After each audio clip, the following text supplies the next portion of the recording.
यार इतने दिन गुजर गए हैं, ना बहर भाइयों से मुलाकात तो हुई है और ना ही भतीजों भांजों से।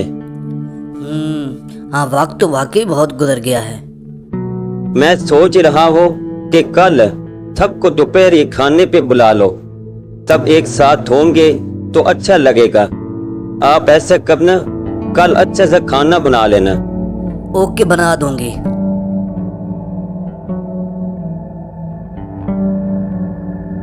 खाना तैयार हो गया है क्या?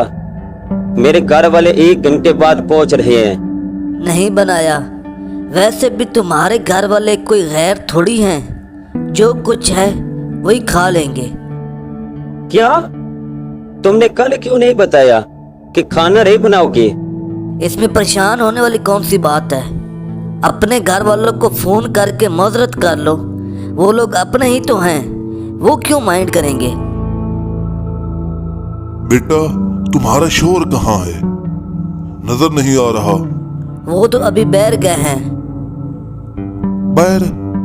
लेकिन कल उसने तो हमें दोपहर के खाने पर दावत दी थी।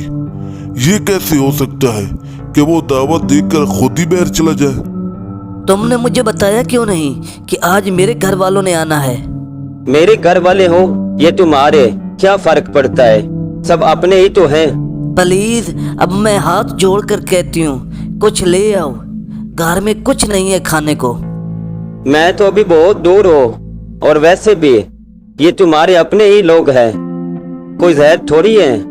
जो कुछ बना हुआ है पेश कर दो, वो नाराज थोड़े ही होंगे।